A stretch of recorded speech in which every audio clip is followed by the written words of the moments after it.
Well, I'm going to go ahead and welcome everybody to Point Molate, and it's really great. We have a wonderful day, and from wherever you traveled from, thank you for doing it. And I hope the traffic was very cooperative. It was this morning here. Sometimes it backs up. It was just great. It was a Bay Bridge. You're right. Oh, okay. Well, we're glad we're glad we planted at this part of the bay for today. So, so I'm going to just kind of say who we are. We'll go a little bit some bearings about kind of where this is from what you saw in some maps if you were part of the program the other night, and we have a big map. And then Andres had another conflict this morning that came up, but very fortunate. I'm Andres for the day. Yes. So this is Sally Tobin, and the two of us will be doing two different hikes. They're fairly short, but they'll give you a little different perspective, literally, both from the hills and from the kind of riparian area along the shoreline. So let's see. I think you kind of heard enough from me the other night. So let me do this. I'm going to ask Sally to introduce herself. And, you know, sometimes when you're walking on a trail, there's incredible, well, not sometimes, but there's incredible talent in this group. And if you're a birder or a plant person or you like study the bay or geology or, you know, have a favorite hike, we'll just kind of ask you to just throw that out because we can learn a lot from each other on these trips too. So Sally?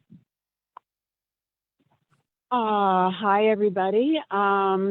So I sort of started out doing environmental work here at Point Molate, so it's a place that I really love. I have one of those PhD thingies in developmental biology with a heavy emphasis on marine development. And so one of my primary interests is the eelgrass immediately offshore. But today I'm in charge of the hill expedition. So I'll be taking you up the hill and I'm giving you an overview of this absolutely stunning place. Great. And then Sally is, if you have a form, the liability forms, just as something the city requires us to do. We have extras, and you know, she'll be collecting those. And then, is everybody okay if we do some photos to share? And if not, just kind of holler, let one of us know.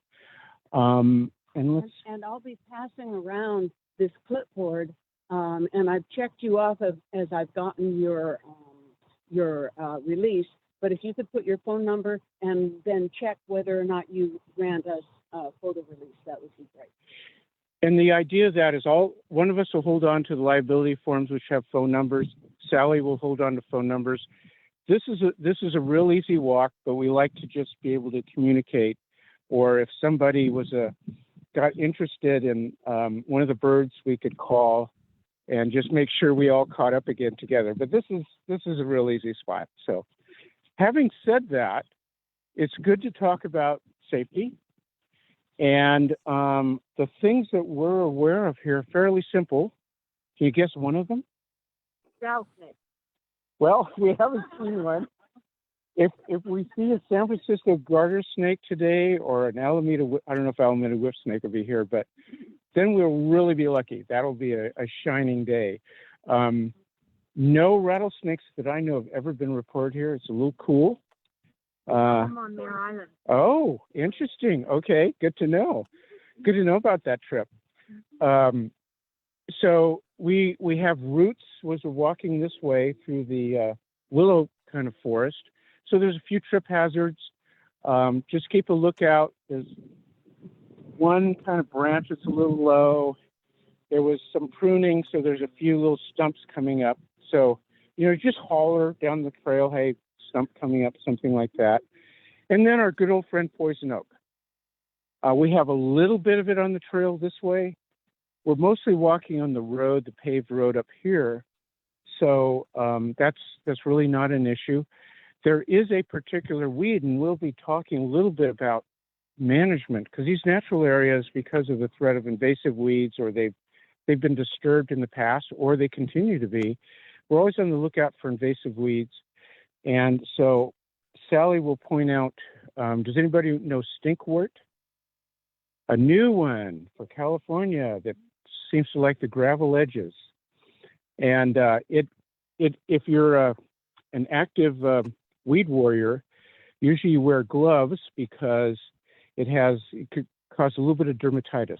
It can be irritating to the skin, but it's not. Other than that, it just spreads rapidly, so you try to get it out early.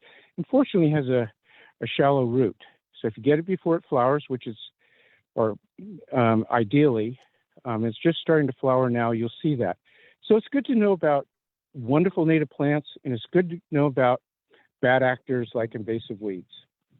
Jim, my friend who used to be at Tilden Park Native Plant Garden believes that it's the mowing along the road that is spreading it. At the wrong time, it doesn't mow well. It'll grow flat. So yeah, there's a lot of The seed while they're mowing. that does happen if it's at that stage of the year, which is about now. And also the pampas grass is up. And we're, I'll just say that as a former chair of the Point Molate Advisory Committee for the city, we found out that the city contract required them to mow the weeds. And so it's another way of doing oversight, of looking at some of the things that have been adopted by a city council or park department, reading through it and going, you're supposed to be taking care of those. And we're paying you $10,000 a month. So what's the story here?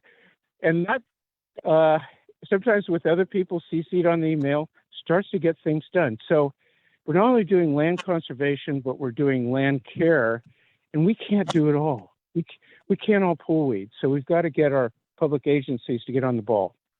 So, so we covered safety. If there's some nut bars, one of them has peanuts, one of them's fruit, one of them's chocolate. Yay. So we, like I say, we couldn't get the helicopter with the Fournet bakery goods this morning. We're waiting for a big donor. Okay. So we'll just say a little bit about bearings to give you some a sense of the breadth of this property that we're really been working on. I'm just going to grab this map.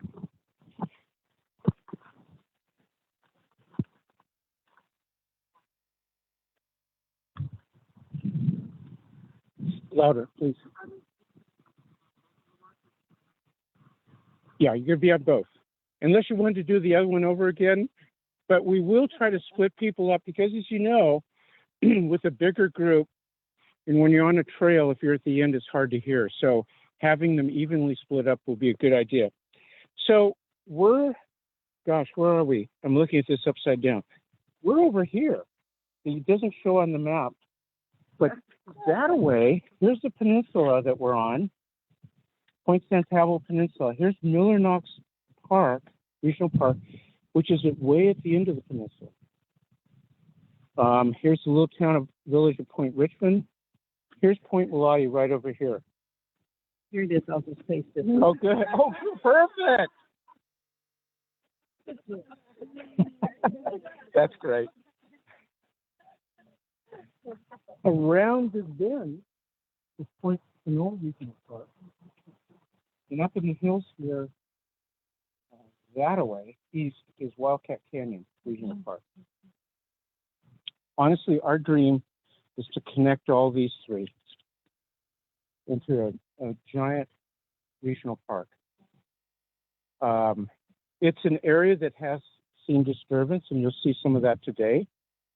But, you know, when we start talking about making our urban parks more accessible, a lot of these areas have been disturbed in some way. And we talked a little bit about the, this was shrimp.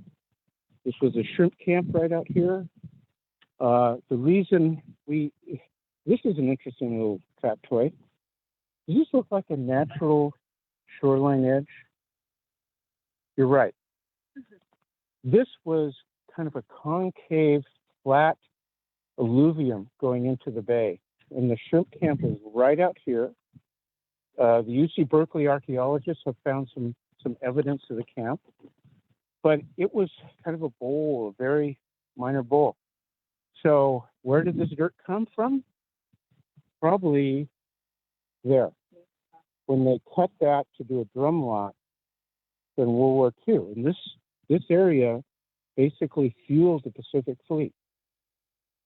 And I'll just say as an aside, like we have a few little, if you have time afterwards to kind of kick around, we can tell you where Rosie the Riveter Museum is. And there's also some places to eat. So we have a list of things to just kind of remind me. So anyway, so this is kind of the bigger picture of this shoreline. And then if I flip it around, anybody spot where I know this is a little bit hazy. I guess I'm holding onto the phone for two. So we're right where B is, right here. This is the entire 300-acre uphill property. There's a big ridge right here. It's that right there. That ridge on the other side of these 4 Monterey pines that are, like in other parts of the Bay Area, are suffering and will be coming down. But anyway, as you walk up the hill, you'll see a big ridge. This is the South Watershed. It's the most ecologically diverse section of the property. On the other side, and I think it's worth, if you haven't been here before, just continuing down Stenmark up over the knoll, and you'll come across a brick castle.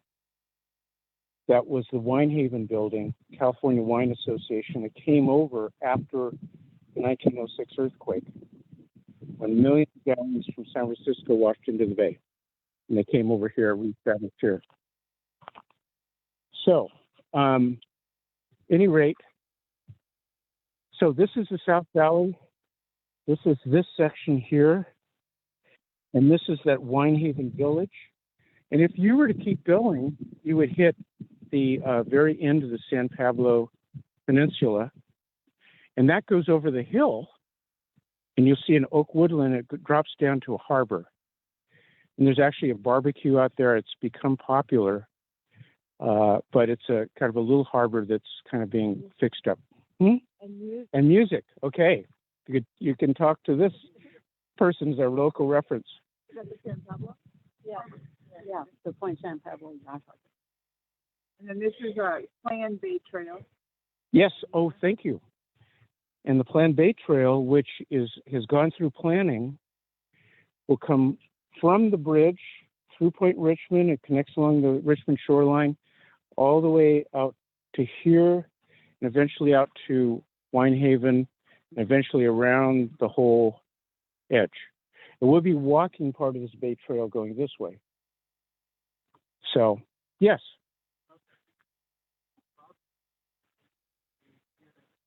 Yeah. Mm-hmm. Exactly. Yep. Top of the ridge. And you'll see a little evidence of a fence and what looks like a spaceship up there is one of their facilities. That's something new that I actually just noticed. Yeah. Would that roughly equate to what looks like a fire road at the very Yes. Basically right along the top here. If you could, I know it's a little hard to see, but it doesn't, the copy machine did the best it could. And the circles. Well, this was a World War II fuel depot. And Sally, when you go up there, will be pointing out, and you might even, if people are in that want to walk a lot, if you have a lot of like, oh, let's go further, and we can do it in our 45-minute loop, there's a tank a little further up the hill, and you'll see it. You'll see it when you go up here. And you'll be able to, well, we may ask you if you can see others that are in the hill here, because there's quite a few dotted. Yeah.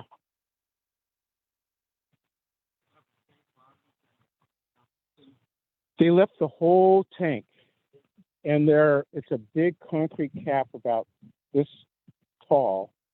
One of they've always talked about, should we remove them? Should we just fill them with sand and just keep them there? So the tanks are below grade. Below grade. And empty? Yes. That's important. Sorry? Well, that hasn't been determined. I think the developers for SunCal, oh, thank you. And I don't want to go on too long, but you got me going. Good question. Yeah, to the current day. This drum lot here, as part of our community plan, would become soccer fields. These would be playing fields. We would keep the beach, and ideally, and I'm really kind of upset with the way the planning was done, we would restore this area to more of its natural grade. This is Phil, and these are all planted trees that were made into a park. And we would be restoring this. This would become really a public active area, walks through the hills, including the north area, which has a lot of blue gum above it. There was a single row of it, and blue gum spreads, and it went all the way up the hill over these last 100 years or so. It's a good question. Relatively, and again, I would say relatively not, compared to, say, Alameda, that may have had more solvents because of the airplane engines.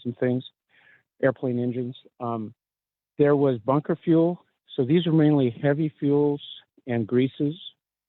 And there was cleanup in front of the wine haven where the plan was to remove dirt. There were two plans to burn it out, which a lot of citizens said that was a better way to do it.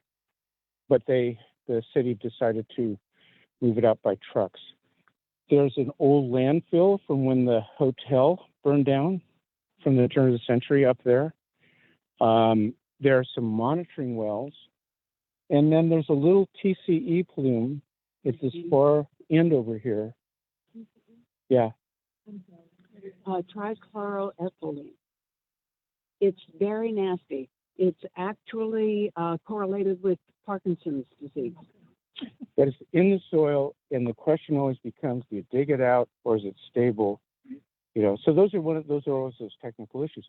But that's something that's not, let's say, what's the better term? Not evaporating. It's not creating VOCs in the air. Volatile. It's not volatilizing. It was captured. It's just deep, and and they have monitoring wells, and so. But it's, relatively speaking, I've also heard that can be bioremediated. Yeah, but that's controversial. Okay, so this gets more complex. See, so if we have a chemist in the group, we could have a doctor, a good conversation. But relatively speaking, it's not. You're not dealing with things all the way through. It's not like the Zeneca site. Yes. In case you don't know about the Zeneca site, that's another whole huge thing. So. Yeah, that's an old Stauffer chemical, now bought out by Zeneca. It's on our shoreline as you're coming up 580. And whereas they want to put up over 1,200 condominiums across the way here, dig about a third into the hill. And here's where you really read these CEQA reports and some of the reports that go to the city council and, the talking points. Well, it's all going to stay open space. So what they're going to do is make these 45-degree cuts into the shale and probably throw some erosion control seed on it and call it open space. So there's a lot of games that are played here, and of course we challenge them on that. But there would be 3, 4, I think up to 5-story buildings across the way here, a widened road, and then big development on the other side of it, supposedly. And then the Zeneca site would be 6,000 people over a concrete cap of a lot of bad stuff. It's still there from later in World War II and on. And the concern there is in Alameda, there were some engineers who said, you know what? as the groundwater rises, it takes all that stuff higher in the soil profile. So there's a lot of things that we're dealing with in the Bay, and we just have to do it intelligently, and we have to help our Bay Area do that. So with that, is there any birders in the crowd? Is there any birders? Ah, a fledgling. That's a good one. Okay, great. Any plant people? Oh, good. All right. Okay. Any foodies?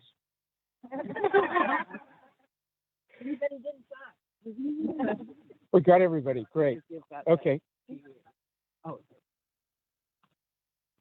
I think we've covered everything, and so why don't we just kind of, and go with people you don't know too. There's a great group of folks here. It's so good to see you. So we'll kind of roughly split up in twos, and Sally's group will go in the shade over here, and you'll be seeing both sites. And this is a gradual uphill. It's a little bit of a huffer, but not very far, not bad, relatively.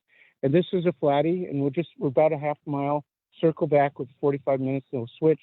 We'll get together a little bit at the end if would like to kind of share some things, and then share any tips if you want to see some things in the area. How does that sound? Okay, so. While it's cooler. Sure. Sally, smart one. Meet you on the. Okay. You want to? I should keep my phone. That's the only thing. Okay. Yeah. Do you want to call in on the number? I don't know if you can do it now. Yeah, we probably could. Do you have your phone to do that?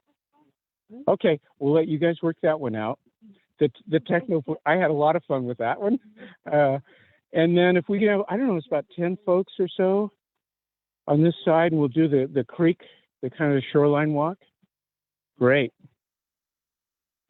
Okay. I'm just going to leave this at the car, and I think they're okay. It's all right. The seagulls may get me, but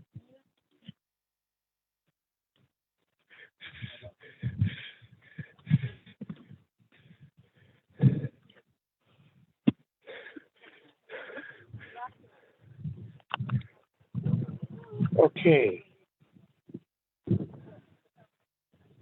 That's the one with peanuts. This one is just dark chocolate and more nuts. Did you guys use the staff chair? Yeah. Did you and Sally need the staff chair? Robert and When the staff came out, when there's Robert. Sabrina came out? Yeah, Robert and I and How about Brian Hughes? Did you talk to Brian Hughes? we'll talk because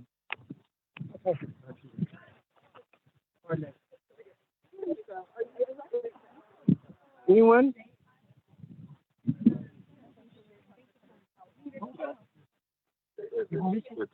There's fruit and there's nuts and there's chocolate and nuts.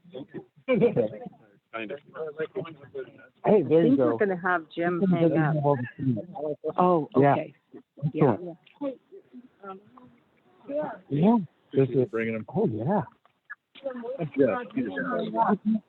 We're going to have you hang up Okay. because. Yeah. Okay. All right, let me check with Jim, and I'm just going to make sure. Are we still good, you guys? I can see now. Viewing, Mike. Hello. Yeah, we're good. We're good. Oh, I know what my problem is. I turned the sound down. Hi. Yep, we're good. Okay. I put the phone number information if somebody else needs to use their phone now. I repasted it. Okay, that's a good idea. Right. So it doesn't look open. Yeah. Okay. Then I'm going to mute myself. All right. And the other, that big fancy one's a big silver. Right. Okay. Okay. It's an interesting. Hey, Jim, do you have your phone turned off? I do. Okay, good. I think we got the technical piece. Sally, can you say something on your? Something? Yeah, okay. Something? All right, cool. Now, there's any of you who feels like you're not going to be able to hear Sally very well, you can always, they're on the chat on the Zoom, a link you got, you can get it on your phone, her on your phone. Yeah. But it's a pretty small group. I think we'll be fine. Yeah, I think we'll be fine. Yeah.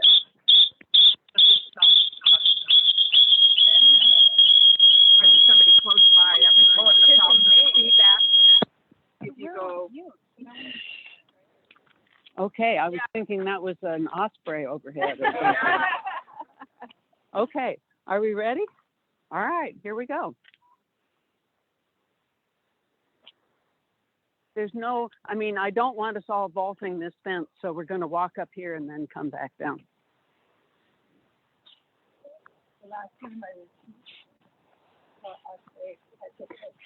Oh, that's great. So this one we're going on to some of the land that's not public. That's correct. So a lot of the stuff down along the bay you can walk on. Well, actually, mostly it's fenced off except for just this beach park. Yeah, okay. Yeah. You can't really come back out and explore. You can drive, and you can see a certain amount, being driven, but otherwise you need to go through somebody like Jim and get permission. Yeah. Okay. So you've been working on this for years? Is this where they want to do the casino too? Yes. Yes, same area. But fortunately, the people in Richmond voted against the casino, and so that made a big difference. Well, what it meant was that the politicians dropped it, right, because they would have lost votes. Well, and it was interesting just reading that who's on the city council, how much of a difference that makes too. Totally, absolutely, totally. It's just wonderful now to see environmental responsibility on the city council. Mm-hmm. It was just not there before at all. Now, if you can make sure your phone's a little bit close to. Okay. Or speaker turned up, maybe. I'm not even sure how to turn the speaker up. Oh, okay. How is this? Is this okay? Okay. I feel like I should have some kind of little flag or something. Well, definitely Eileen gets the kudos for researching all that. She had a headset on that you couldn't even see. Oh, wow. Yeah, wow, I did. You're right. Yeah, she's that kind of person. Research, there's that. Good technical advice.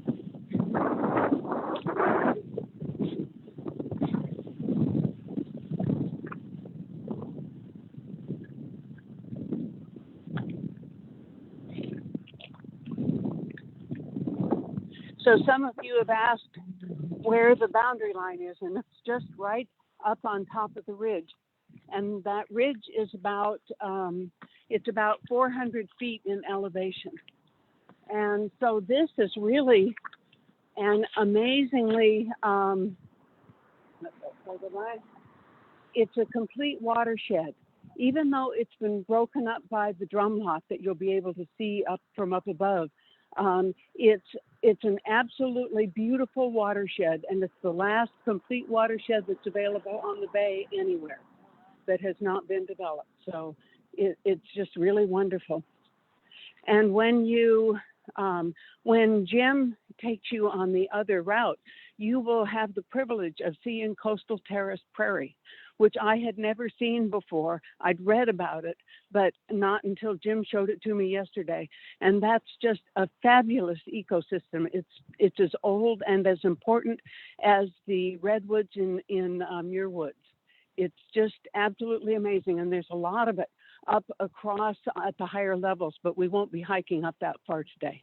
What did you call it? The coastal what? Prairie? Coastal terrace Prairie. It's an assemblage of particular grasses and flowers. It's not just one species. And there are about 20, 25 different species that kind of combine in various ways. And you can't even tell who's there unless you monitor the site for about 5 years, because some things bloom every year and some things only bloom when the conditions are right. And so it's really tricky to even see what there is. And California is losing about 80 to 90% of its coastal terrace prairie to development, because even though their roots go down 6 feet and they can make it through drought just fine, they don't make it through bulldozers. Yeah.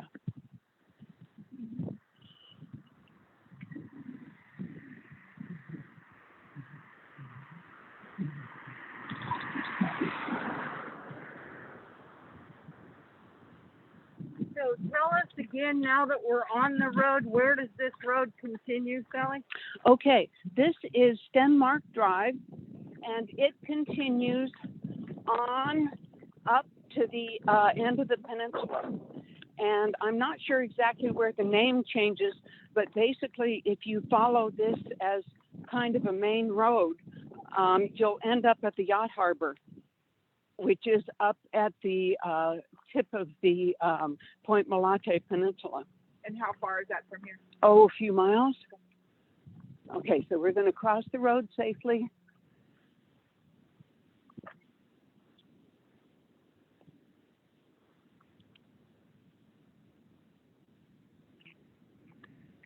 And then you're going to get a big treat. You're going to see Sally Tobin struggle with locks.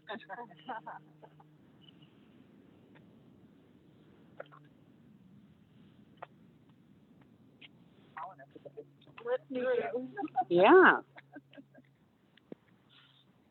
Oh, looks like it's one's already on. Oh, no. Oh, different.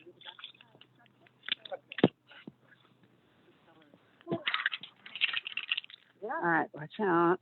Good job. Yeah. There we go.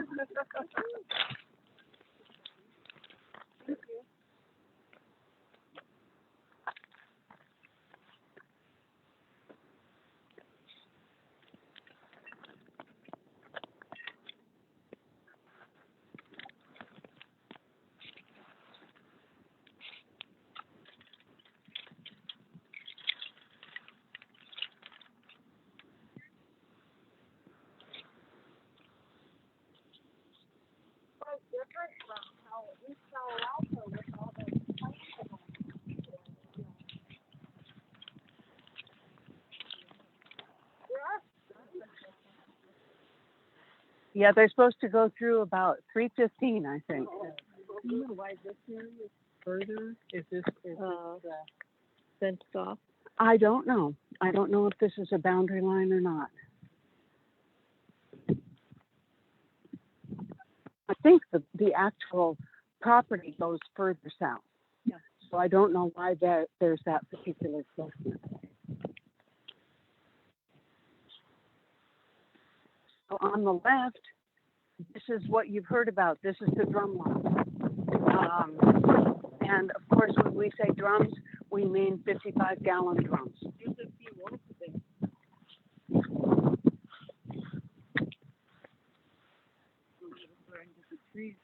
Oh, yeah.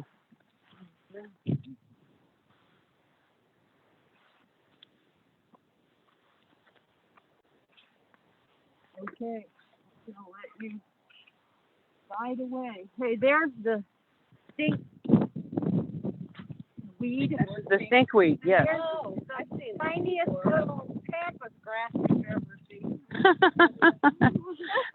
Actually, Jim explained to me yesterday that this isn't, it's not a native grass. It's not, he told me it wasn't a native. No. And all I know is to parrot what he told me, because this isn't my area. But I am familiar with this particular grass because I transplanted some of it into a pot. And then I tried to look it up online, and the closest I could come is like bunny tail grass. Species unknown, so. Related to pink net. I know I'm from Southern California, and we have pink net. Is it related? I have no Smells idea. like a mint. If you touch it, it's very powerful. It should be good for something. It's so strong, but it's pretty invasive. Right, and you can see it coming through all the cracks in the pavement. That seems to be its favorite habitat. And over here we have some gorgeous mattresses. Can't match it. And of course, the pampas grass is everywhere. And the city's supposed to be keeping that Yep, under control? yep, Looks like they're doing a great job. yep, absolutely. Hard to pull out.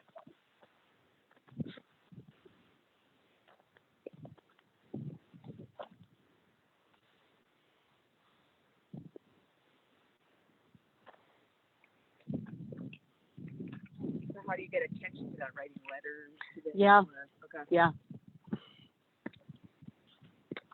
And then you see. And then you get it, works afterwards? and then you get ignored, and then you write more letters, and then you get ignored, and then you write more letters, and then you bring it up at the city council, and then you write an email to your city council member, and now things get done. When did you switch to districts?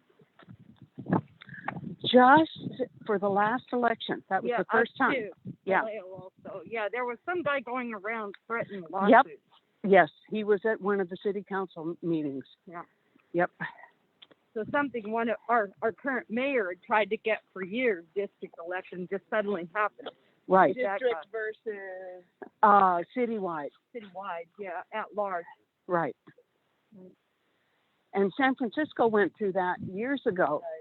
So you vote by your neighborhood, your area Yep. you live, right? Yep. So that's becoming Harvey Milk, right? That's Yep, where you got in exactly. Yeah. Exactly. office.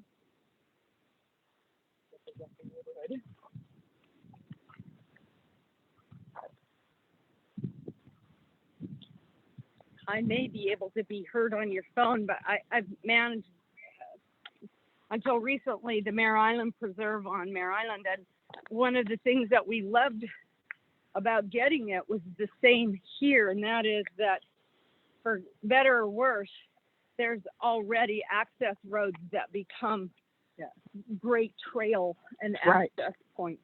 Right. Which made it almost possible for us to have an instant interim park use. Right.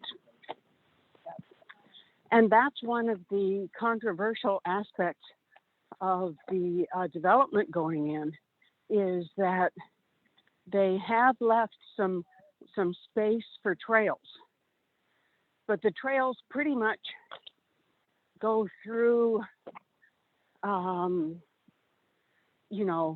canyons of condos on either side until you get to the area that is so steep that even the developers aren't interested in building on it. Mm. And there's very little to no parking for people who want to use the trails, which effectively makes them private trails.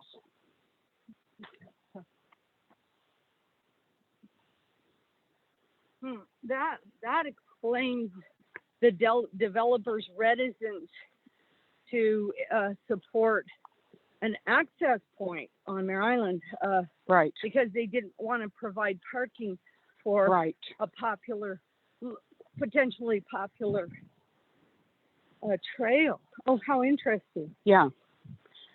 And I've also seen that a couple of times. Oh. It looks like it. What is that? I don't know. Feathers or Yeah, his feathers look wrong yeah. in the back. Huh. Yeah. So these are the blue gum eucalyptus that Jim was talking about. It just came out of. Yeah, it came out of there.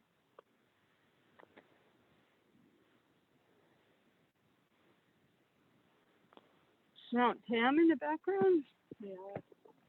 Yep. Yeah. We walked such a short distance. And here you already have an iconic view of the bay. Yeah. So is this where the housing is going to be? Yes. The it go all the way up to the ridge? No, it doesn't, because my cynical viewpoint is that it just gets too steep up toward the ridge.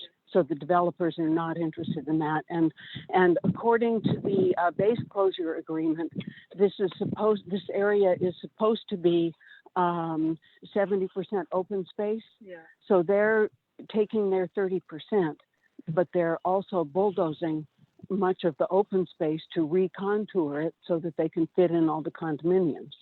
Oh. So, which just makes me sick. So, They were talking about that. Hey, Myrna, yeah. I was wondering if you could ask Sally to repeat questions she gets. Sally heard that. Oh, good. Okay, I'll Thank you. repeat questions I get. Okay. On the map, they were showing that it didn't appear to be 70% open space, but I was thinking they probably do those shenanigans like counting sidewalks and streets as open space too. Right. Yes, I think it would be helpful if you are asking a question or making a comment to get close to Sally, and her phone's going to pick you up, right. and then she won't have to repeat your comment. It wasn't really a question, it was a comment. Well, on the comments map. all good. Yeah, comments are great.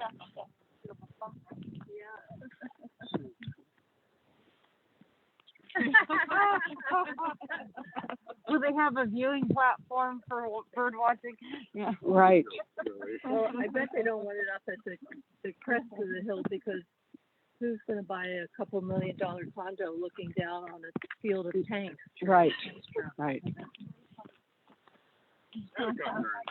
Yes. Comment. That was the red-tailed hawk. Okay. And there was a prey on it. The red-tailed hawk was fine, right? But it was holding Okay. it looked like a bird of some sort. Huh. I can't really So tell. he just snatched it. But that was the prey item was avian for sure. Okay. It might have been an accipiter. That was the white in the back. Yeah, it was kind of trailing off. It looked like it had Okay. two tails, right? And then Right. Yeah. talons that were sticking out. Right. Right. And if folks would like to take a look, I'm happy to. Yeah. show you my Okay. viewfinder here.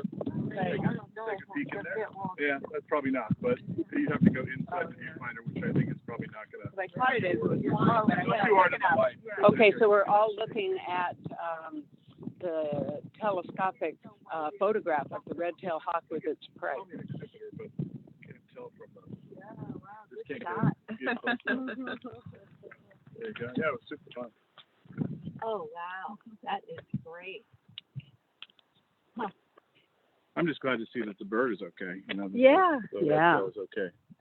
Oh, wow. Yes. Underside of the wing. Ooh. Yeah. Okay. Good catch. Kind of unusual. But I think that's why I wasn't quick. I was like seeing that and then seeing the white in my Yeah. Yeah. Yeah, there's something Pull out wrong there. binoculars and look. And it was breakfast. So I don't know if that was, That's a probably great, wasn't the red-tail's kill, but it was certainly the red-tail's breakfast. that's a great Because shot. Yeah. I didn't go in the eye. So you're saying that it didn't kill it, it may have found it, or? I suspect the latter. Okay, But yeah. It's hard to know. Just because that's not their style, right? An accipiter, right? Like a Cooper's hawk would kill another bird. Red tails typically, it's rodent. They're getting Right. Yeah. Well, I mean, But they're scavenger hunters? well, evidently. Yeah. That's good. Greyhorn probably predated the bird. That's at right. night. That's right. In this, greyhorns will probably have nests up here. It's possible. I mean, looking at the talons, that it could be an owl baby. Oh. Sure. Maybe owl. Sure. Yeah, that's more likely. You know, that would be something that would fit in. Yeah. Uh-huh. Wow. It's a chunky. Chunky. Yeah, that's right. That would make sense.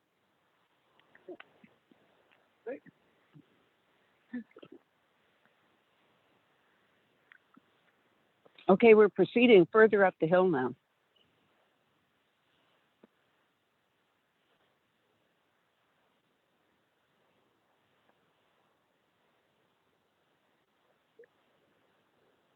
How did you do this? It's fall in the bay. That's what it is.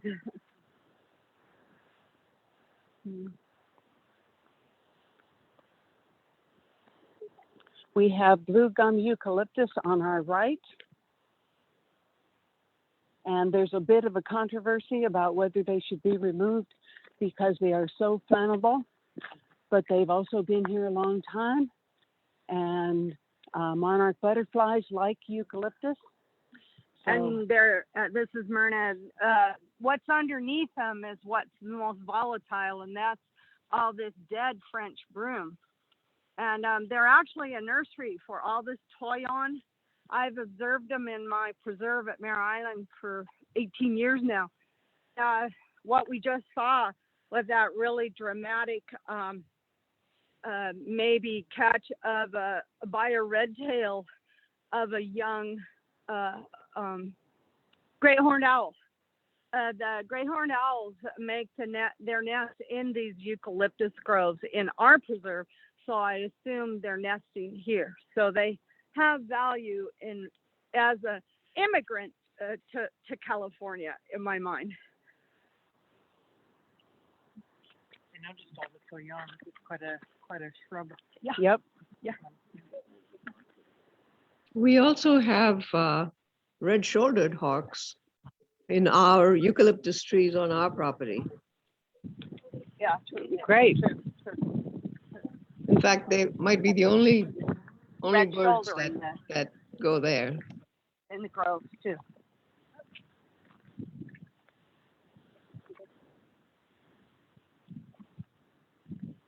Oh, now there's an evil grass right there, not grass. That's one of the most destructive forces to. No, I don't want to leave the meeting. What kind of grass is it? Not grass is its nickname. It's the agricultural destruction, California, right there. Oh. As it destroys the it's very invasive.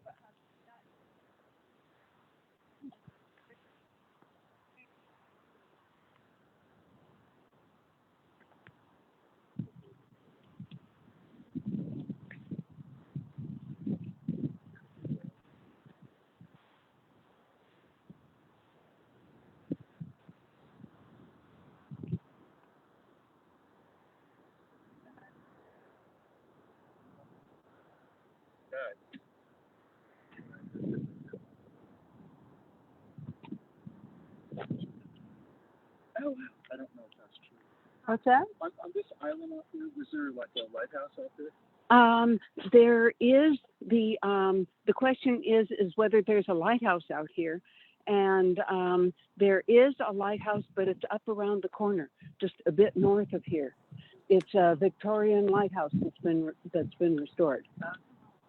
It's called East Brother Lighthouse, and one of the things that you see if you drive on north on Stinkwort Drive, you'll see where people park to take the launch to go over to the lighthouse, because it's a B&B.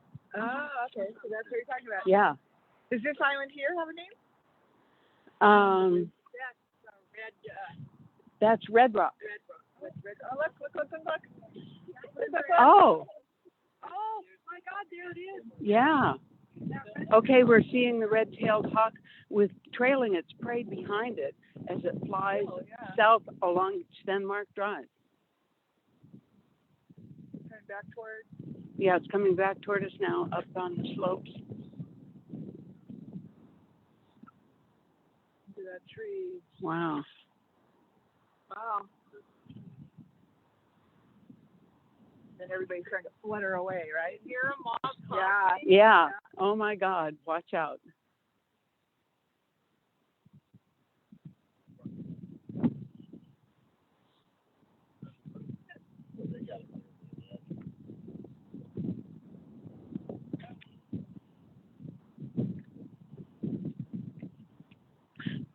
So now we're looking at the panorama of the bridge.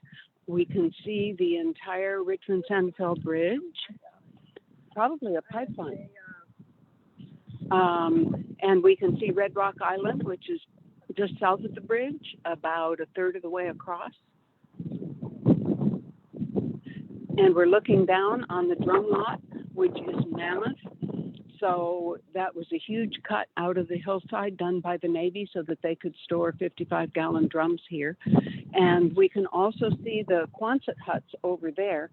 I think those are called Building 87, and they were used for pesticide storage. And so there is some contamination of pesticides around where the Quonset huts are. And there's also reputed to be a TCE plume that is going from some spill on the drum lot underneath the ground. And those spills do migrate, and we're hoping that that'll be cleaned up pretty soon. TCE exposure is related to onset of Parkinson's syndrome.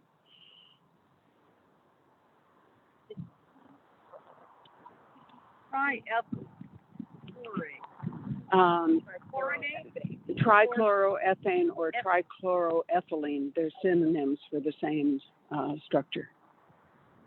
This is a solvent in a big way in the 70s or something, Yes. or in the 80s, Yes. cleaning electronic Yep. boards. And also PERC, which is used for dry cleaning, is tetrachloroethylene, and so trichloroethylene is a breakdown product. Okay.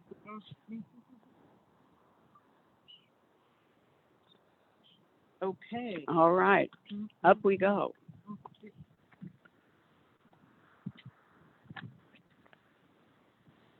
Great outing. Oh, you're welcome.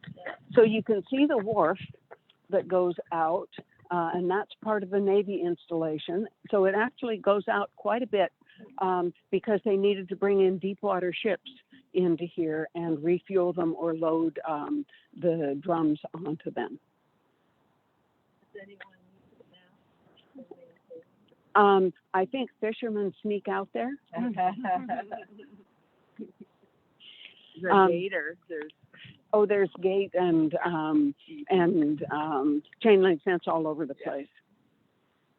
And I've actually crawled through some openings. In that last place, right? We could have. Yeah, exactly. Like, okay, we're kind of loosely locking this, but.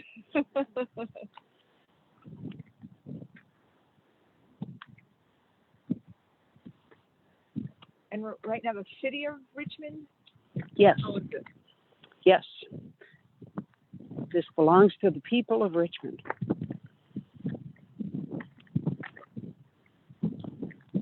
And I don't know if you're familiar with Richmond, but it qualifies as an environmental justice community. It's a majority city. The average household income is around $60,000 a year. So nobody who lives in Richmond would be able to afford any of the proposed residential units. It also has double the asthma rate of other locations in the same county. So basically, they really need outdoor spaces for recreation.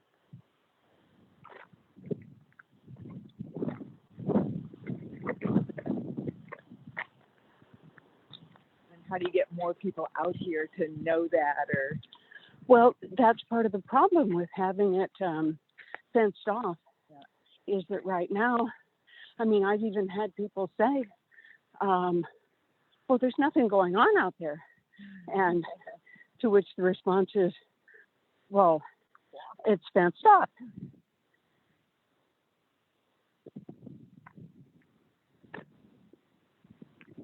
So it's a big political item in Richmond. And I never thought I would become a one-issue voter, but that's how I chose the candidates I voted for in the last election.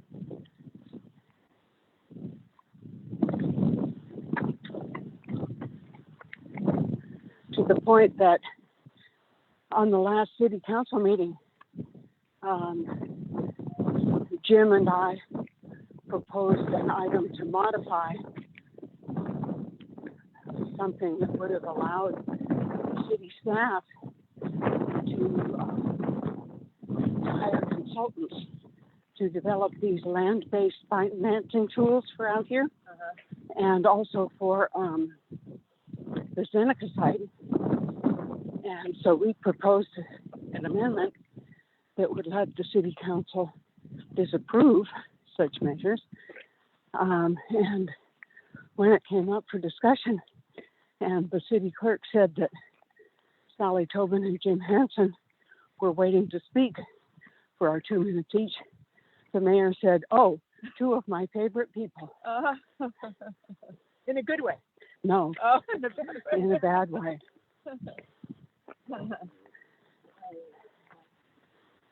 And are you both residents of Richmond? Yeah. Which makes a difference. They can't discount your voice. Oh, definitely. You can always discount their voice. But Right. But we do have a right to speak. So. Yeah.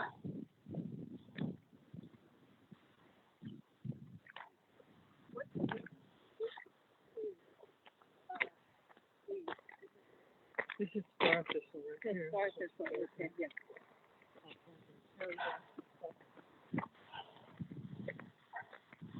But I have a friend whose horse loved that. She would just go out of her way to eat the star thistle. Yeah.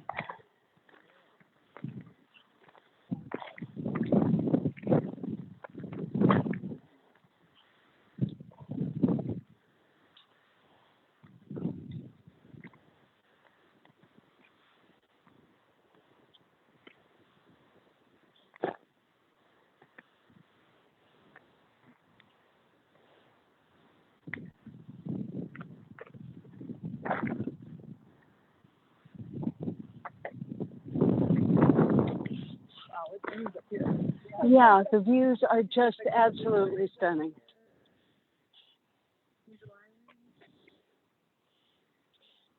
Is anybody using those Quonset huts now? I don't think so. Yeah. And I was down on the beach one day walking along because what the Navy did was put culverts underneath the drum lot going out toward the bay, and you can walk along the beach. I don't know what the tide level is right now, but you can walk along the beach, and after a rain, they're all pouring water, back into the bay, which is good, but it would be better if they weren't culverts. And one of them smelled really strongly of organic solvents of some sort, and it was one right down below the Quonset hut. I know. Yep. Yeah, there are lots of culverts along here. So part of what needs to be done restoration-wise is to daylight those seasonal streams. Yeah. Yes, because when they bulldozed the drum lot and brought the dirt closer to the shoreline, then they planted those pine trees, and that was part of their recreation area. And unfortunately, part of the plans for the development include taking out all of those trees and planting new little bitty spindly trees that will take another, 80 years to reach the size that those trees are now.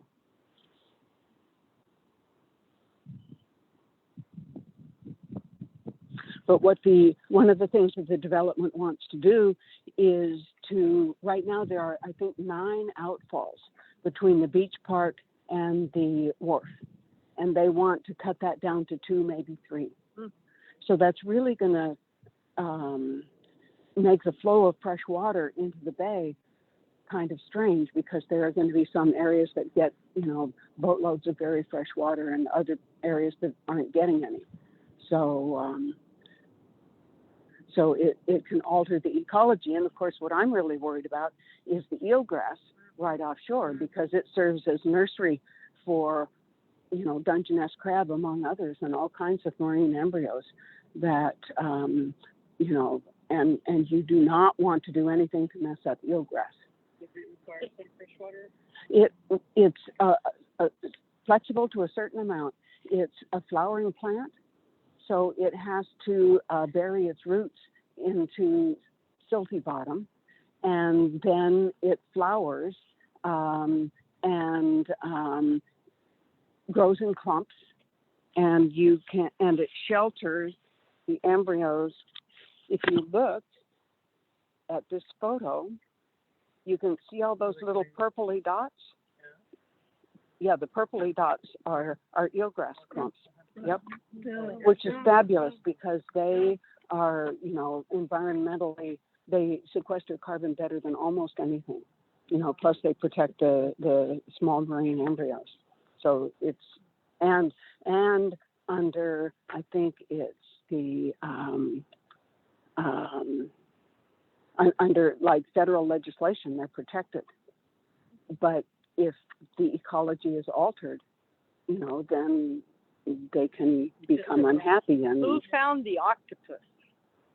The octopus? Yeah, here. It was posted. Who was that? Was Jeannie Court? Jeannie. Oh, really? Good for her. I had her and some other artists in a show one day that Bridgemaker Arts put online and included that. That was magical. I watched it over and over and over again. Yeah. Oh, how she was speaking to it. Yeah, she's very wonderful artist. And that picture of Point Molate Beach behind Pam is right. Hers. Exactly. Plus, one of Jeannie's other artworks that shows 3 shorebirds is being adopted by Campus Bay Zeneca for the Richmond Southeast Shoreline for their logo. Yeah, so it's a very cool painting. There was also a chemical company there before Stopper. I've been researching for a mural, and I forget the name of it now, but it shows this 1914 map with all of these buried oil tanks, like 20,000 gallons. Really? And, really? yeah, very interesting. I thought, I wonder if anybody got rid of the oil. Right. Oh, that's a great question. Here you have it's 11 after 11, 13 after 11. Okay, so we probably need to head back. Yeah. Okay, well, my plan was, and if you're really fast, you can go ahead, up there where that post is, right there, that's where a tank was. So, you said the eelgrass is better. Yes? Can we make the argument, not just like spatially, or can the argument be made as a like argument that changing it or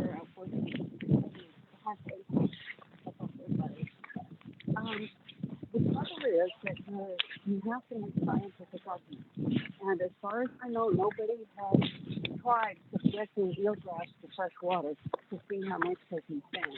So you have to be able to cite that. But certainly I did make that argument.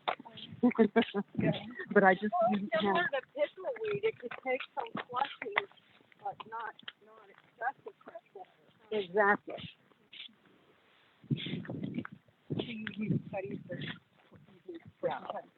We probably don't have time or money to do that.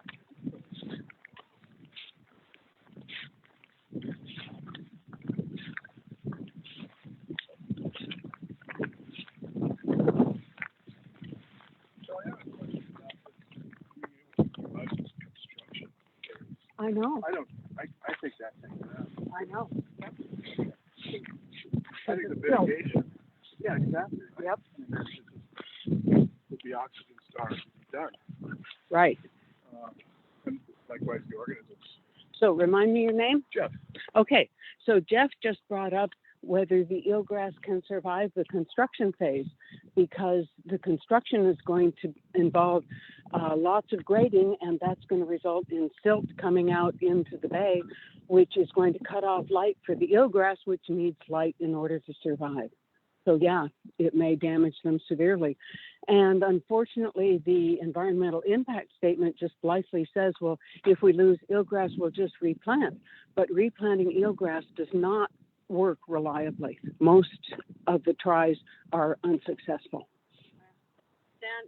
Sally, can Yep. you just give a narration on this incredible view, and then we probably better head on back. Okay, so beginning on the left, we're looking south through the blue gum eucalyptus that we just walked past, and then we can see past the peninsula, and we're looking at downtown San Francisco and at the skyline. And as we continue to turn, we're looking at all of Angel Island. And then we can see the gap between Angel Island and the Tiburon Peninsula. And yes, up Raccoon Strait. And then we're looking at some more on the San Francisco side, and we can see the top of the South Tower of the Golden Gate Bridge. And then over the Tiburon Peninsula, we can see the top of the North Tower of the Golden Gate Bridge. And then we're looking at the Richmond San Rafael Bridge and at Red Rock, and then back to the Richmond San Rafael Bridge. And looking over at the Marin side, we can see San Quentin, and then we are looking down at the Point Molate Wharf area. And Mount Tam.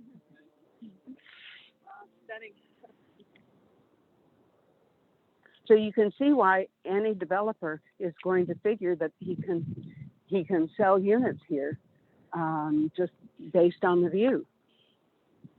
Okay, we better roll. Okay, roll downhill. This is the tank, this large circular. Yes, this is where the tank is, right down here, this large circular area.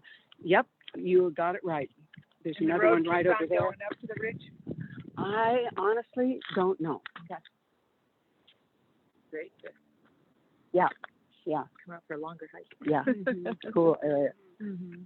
But we can't get in unless, I know, we have to Well, figure out with Jim, Jim and Jim's keys, yeah.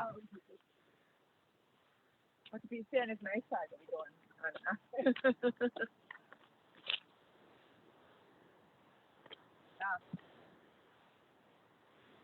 Minus the chevron tank. So. Okay, so now we're walking back downhill because I've been a little bit too talkative, and so we're going to go back and switch groups.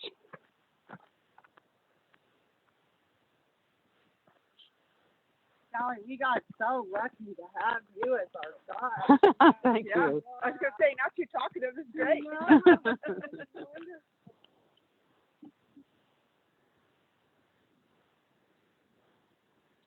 Well, I was a little bit reluctant to commit because I had ankle surgery in April, but I'm doing just fine. So, but that's one reason that Jim is taking the other path, because it involves a little bit more kind of ankle booby traps. Yeah, but this is pretty level.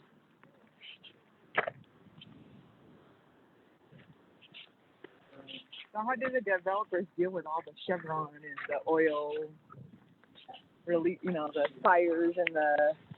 Well, okay. So this entire peninsula is a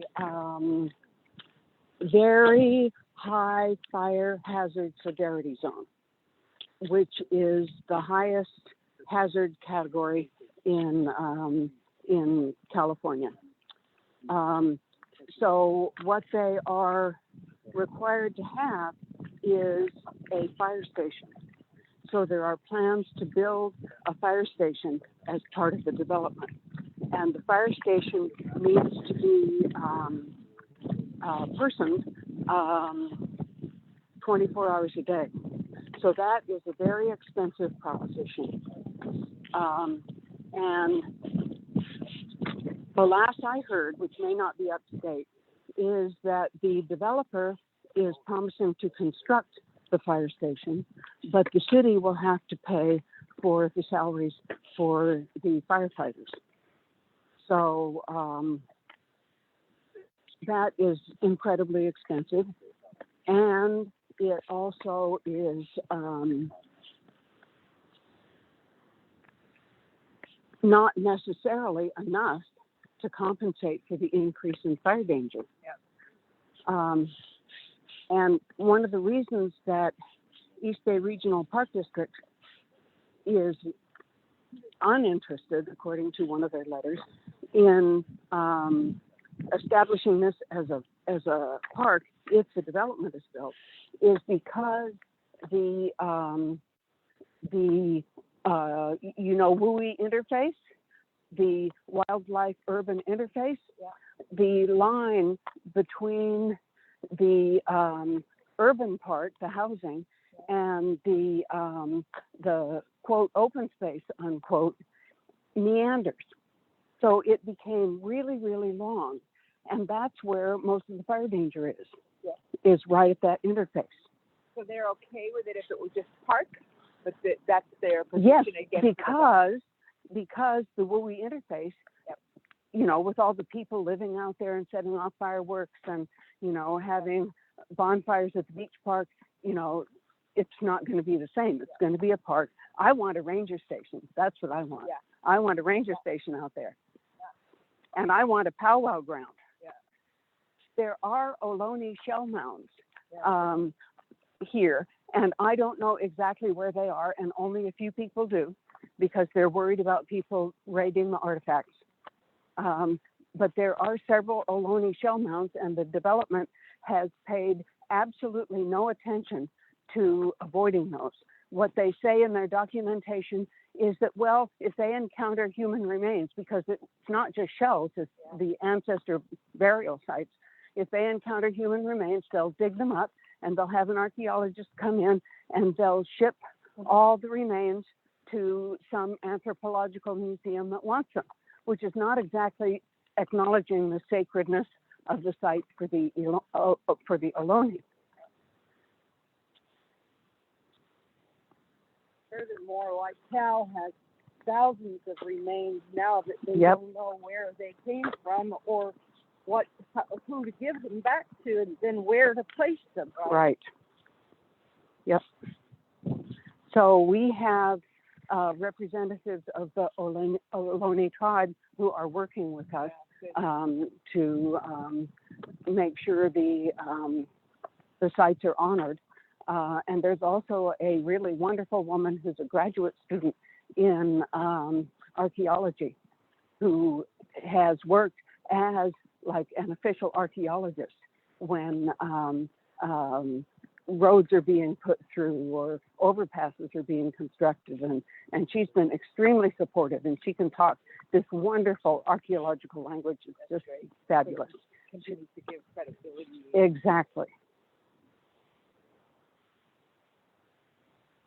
Okay, so you can see that tank is right on the other side of that fence. So that obviously must be the property line. What that tank is again? What? Oh, it's a Chevron tank, and it's just barely on the other side of the property line. But you can see that if there was any accident or an earthquake happened to break it open like a giant egg, the petroleum would come down here. And then this piping is coming down. And that might be culverting. I don't know what that's from. Maybe Jim can tell you. I was telling a friend of mine who's a botanist that I was going to do this today, and he said, you're going to use the most important thing that you learned in graduate school. And I said, oh, what's that? And he said, saying, I don't know. So what got you connected to Point Molate? I bought a house in Point Richmond, and my realtor was on the Point Molate, I forget what its official name was, but there actually was a city commission on Point Molate. Oh, yes, exactly. And my realtor, whose name is Tony Hanna, she said I really should be active in on Point Molate, and I kind of, okay, I'm busy kayaking kind of thing, and so But then she said, well, we're having a meeting this weekend, and I think you should come and sit in on it. And so I went to the meeting, and I sat in on it, and I said, okay. Yeah, exactly. This is important. It's, you know, Richmond is underparked, and people really need places. I mean, if there's one thing the pandemic has shown us, yep, it's that people really, really need outdoor spaces to be sane. Yep. Yeah, I think it's, for me, in the pandemic is where I learned that much more about the Bay, all the different areas that I don't live in. And the Bay Trail being a really good connect to that. Yep. Doing the Bay Trail Confidential. It's one of our cool. city guides. We monthly Zoom calls on the Bay Trail. Oh, that's great. You just say that I've lost connection, but you may still be on. Oh, am I still on? I still seem to be. Yeah. Okay. So I'll hold mine up. Okay. My phone is trying to reconnect. Okay. So I was just saying that's, you know, from doing the Bay Trail Confidential Zoom series, got me out to all different parts of the Bay. Let's go check this out. Go down to Alviso. Okay, great. Now, I don't know, because I'm not Jim, but this might be a special kind of fescue called Point Molate fescue. Oh, I've read about it. And I'm not guaranteeing that that's what it is. But show the photos to Jim, and he'll be able to recognize it in a second.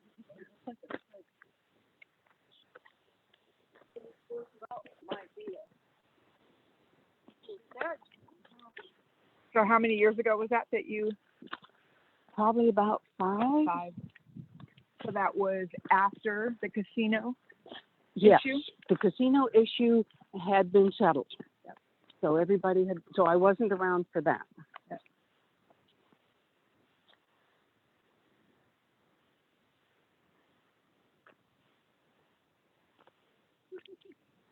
Yeah, great morning, huh? Yeah. Great morning.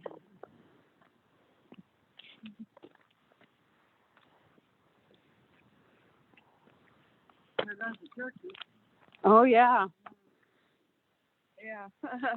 We're looking at a turkey that's walking over toward the drum lot, or rather over by the mattresses that were dumped near the drum lot. That just left over from this being a kind of a dump area? Or? Jim and I hypothesized yesterday. Mattresses mate for life, I'm pretty sure. Right. And they I mean, there's some procreation going on mattresses. Right. Mattresses themselves Right. are prolific. That's my experience. Right.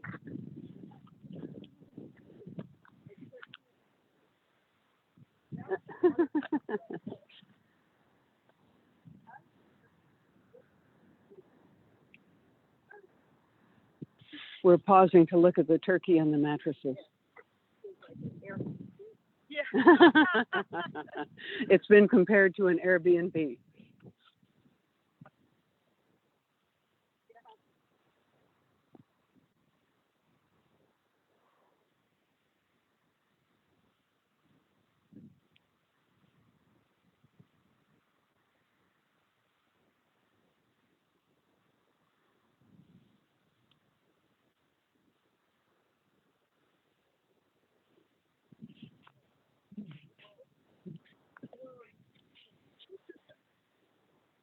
So in the community plan, which is something that we put together, I've got this brochure on the community plan. In the community plan, what we're proposing is to have youth soccer fields in this area.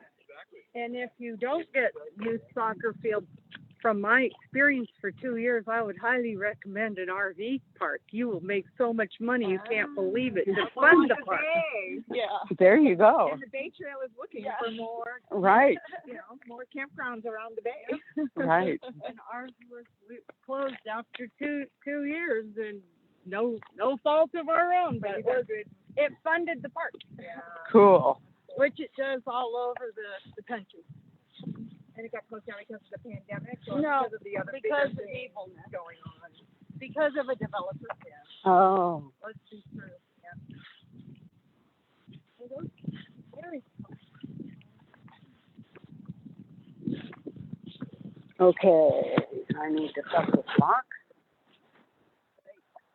thank you. Oh, you're welcome.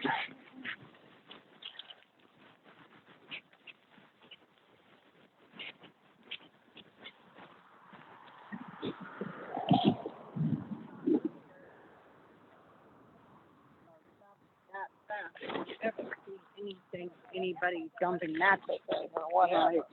Well, and it has to have been somebody with a key to the gate. Oh, yeah, that one, yeah. But I mean, that security guard just now traveling like 60 miles an hour. How can they see? Probably. Well, that was great. Thank you.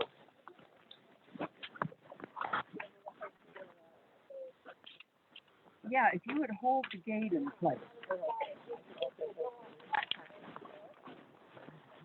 Walking it is really profound, right? Yep. You really feel the real value right up there. Oh, yeah, look at those feathers right there. That was really cool. Good.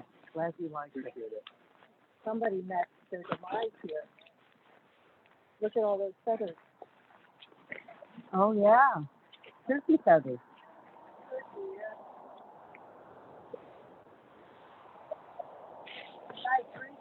I think I have to leave the key. Not touching Sally.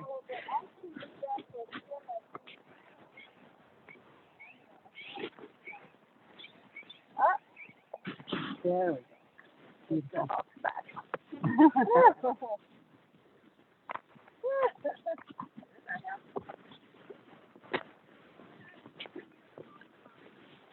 Okay. Turning phone off. Bye.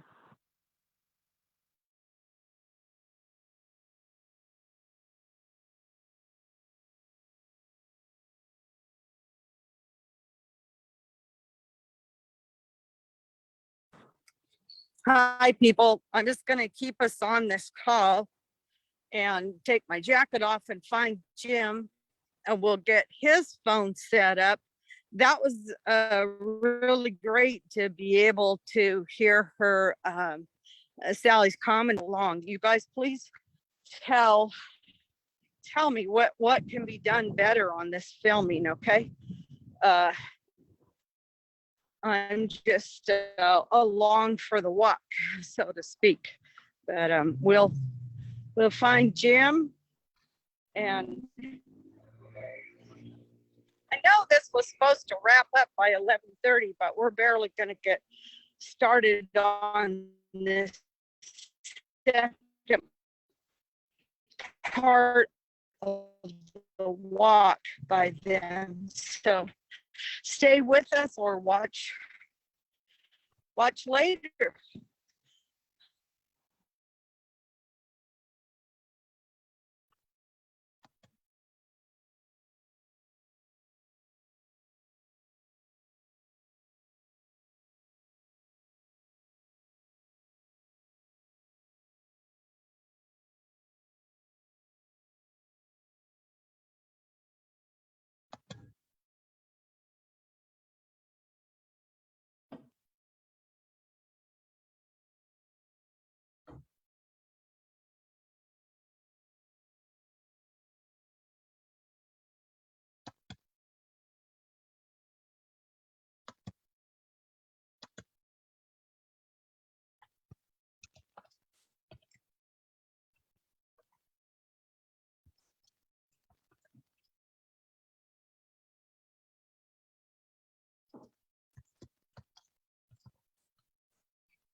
Do we want to play one of those videos maybe while we have some downtime?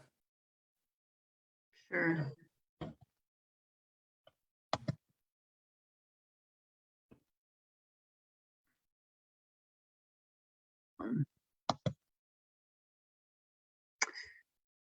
I I can't manipulate my email. Let me try one more time. Where's my email?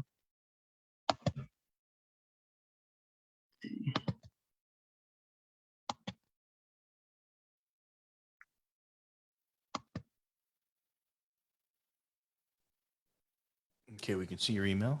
Yeah.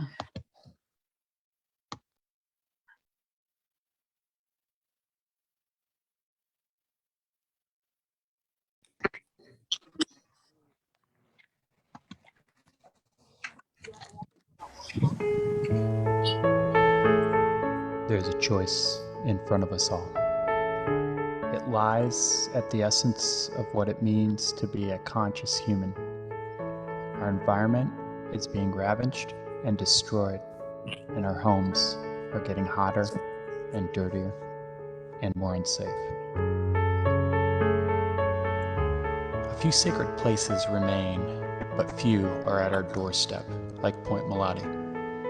Rich with green valleys, sweeping eelgrass meadows, and towering old growth, home to osprey, pipevine swallowtails, and needlegrass. The landscape is truly wild and alive. But this place is being stolen from us as we lie sleeping in our beds. A powerful few have combined powers and subjugated democracy. Everyone loses in this deal. We deserve to make this gem of the Richmond shoreline a people's park, not some collection of multi-million-dollar ranchettes for the privileged few. Let's take Richmond back. Stand up and fight for conservation, for community, for Point Molate.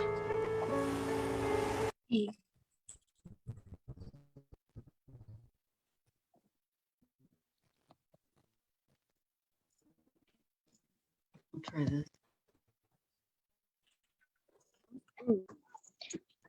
Okay, hi, you guys.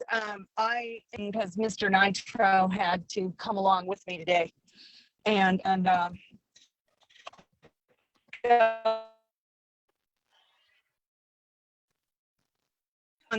shoreline trek.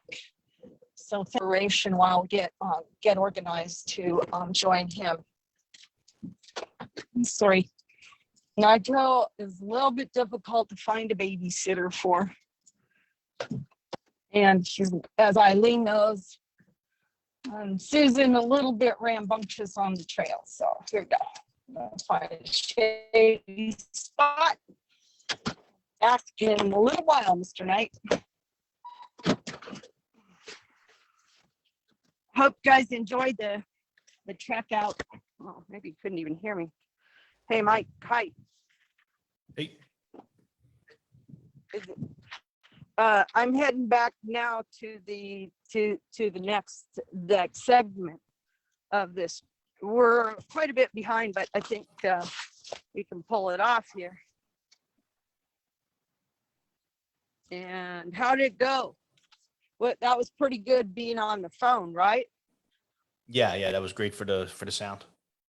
Yeah, good. And doing the best I can on the filming. It's a pretty spectacular sight, but using an iPhone 10, I never did figure out how or work hard enough to get Zoom loaded on my newer phone. So hopefully this is doing the trick too. Here we are at the big group now, and we'll split. And the ones who went along the shore with Jim will be going up the hill again with Sally, and then our group will continue along the shore with Jim Hansen. So I'm gonna make sure he's got his phone set up.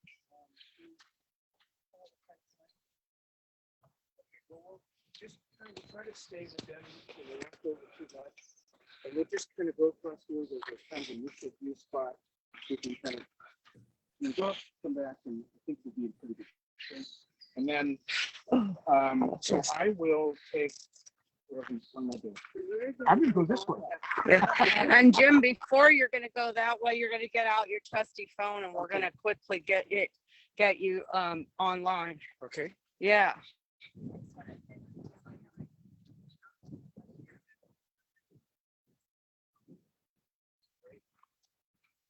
So we're While Jim's getting his, let me see, I'm gonna go back to the chat and help him find those phone numbers. Maybe I am.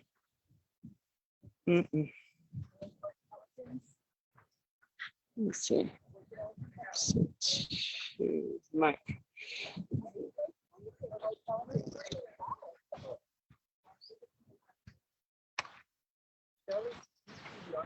Uh-oh.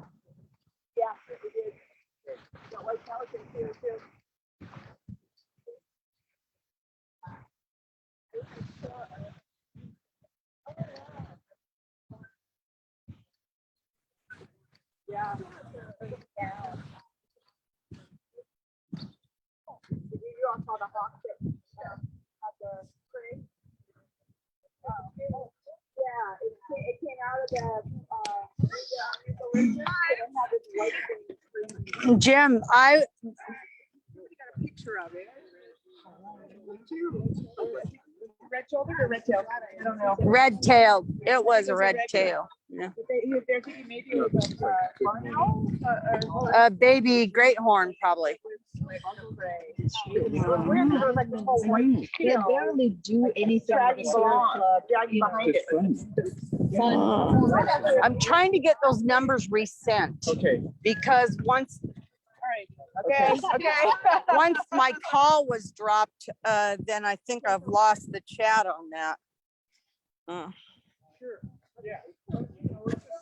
Hey. You need the phone number again? Yeah, we need everything again because when I was dropped, all the chat communication dropped as well. Sorry.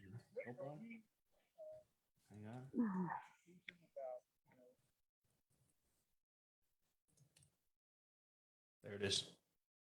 Oop, actually, nope, sorry, it didn't go everywhere. All right, there it goes.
Hi, everybody. This is.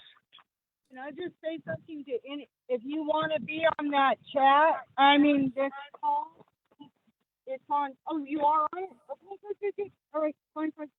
You need one of us need to hang up. Or you? No, I mute.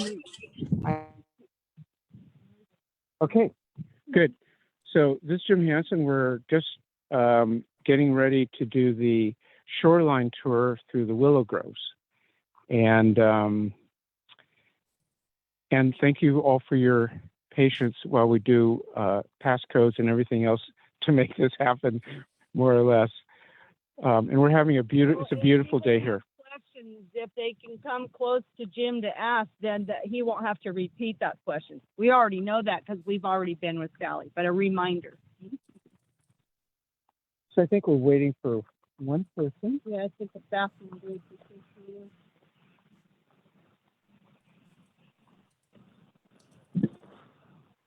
So you all at home get to have coffee and relax, but just say it's a nice morning out here, and we hope at some point you might want to join us on another trip. We're gonna lobby for a longer trip. Good, good.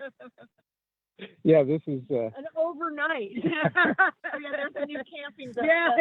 Camping ground over there. Right. Well, actually, the point over there, the bluffs. Yeah. If we can set up a little, you have to kind of drive to it because it's just a short hike up, but you have this panorama of the bay. The seabirds are coming up and, on the uplift right at the coastal scrub there. And you see these big ships going by. It's really, and I thought, and there's some tanks up there, some flat areas. So my first impression was this would be a great kind of group campground. There's 3 little areas. Wake up in the morning, sit out and look at the bay. I mean, yes. Fundraiser for Point Molate. Sure. Yeah. Sierra Club, whatever. Right. An opportunity to camp.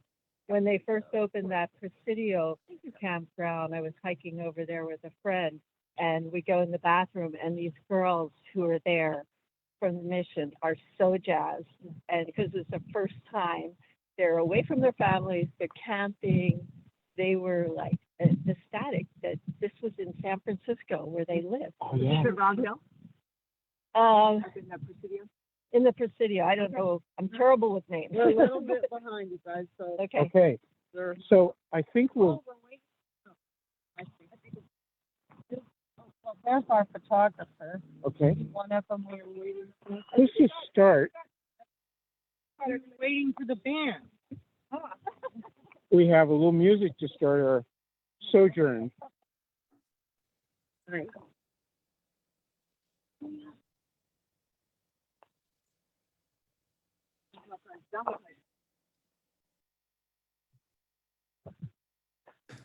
Yeah, we can do it this way. So I'll just point out real quickly, amongst this kind of the fennel, which is a introduced wheat, you'll see these inflorescences here, and a different one here. Well, the seed heads are down, but this is creeping wild rye. This is our rhizomatous native grass that you'll find a lot along kind of the shorelines. Likes a little bit of a moisture. And then you didn't say who this is. Yeah, so this is sometimes it's hard to tell, but this is one of our California bunch grasses, and the plant community types out Point Molate include a lot of our original native grass prairie. And you'll find those up in the hills, the coastal scrub that you saw when you walked up the drainage, the riparian zone through here, and these wonderful grasslands. And I think I'm missing one, but anyway, so these tall inflorescences are the state grass, purple needle grass. Some of these plants have been shown through science to be over 100 years old, over a century. So they're like hold the soil. In some cases, they are, butterflies, larvae will use them just to kind of hang on and so forth. But they're an important part of the flora here, because whenever you have areas that have been disturbed, oftentimes the annual grasses that were introduced during the Spanish period will take over. But anyway, we'll see some more. Hey, I'm sorry to interrupt, but the Myrna's camera's off. There we go. Getting your camera. What's wrong? Your camera was off and it's now okay. It just came back, just as I said that. Great, thank you.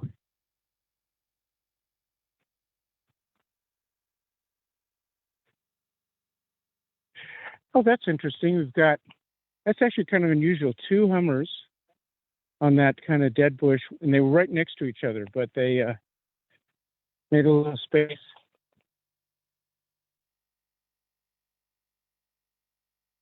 For the Bay Trail? Yes. Because they got money for it? They have done the planning grant. The Regional Park District has done the planning grant.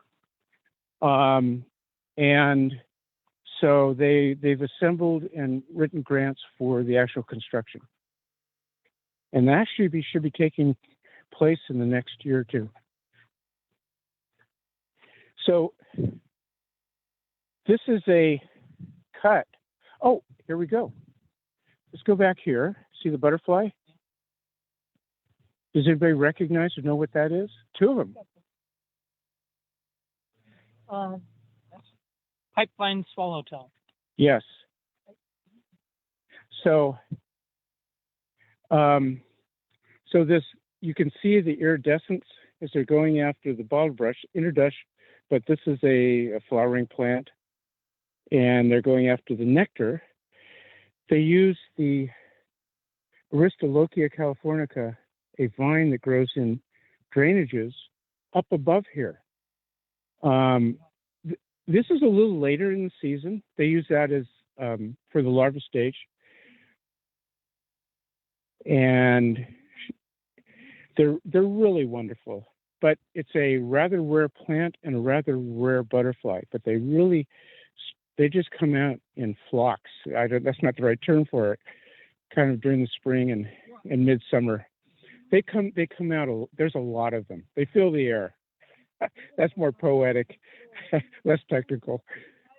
Yeah. It's fun. You can make up a few words, here and there. So anyway, they depend on that drainage. The suncow plan would build up right to the edge of it. A lot of cities have like a 25, 50 foot setback from the center line of the creek. It's not much to keep that whole system intact.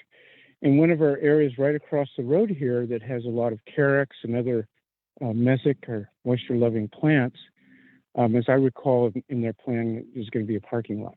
So, that's kind of why we have some issues with overdeveloping this place. As I said, there would be like 1,200 or so. There up to 1,200 or more condo units right across the way. This is just a wonderful place to escape to. So we'll keep going, and we'll hit the.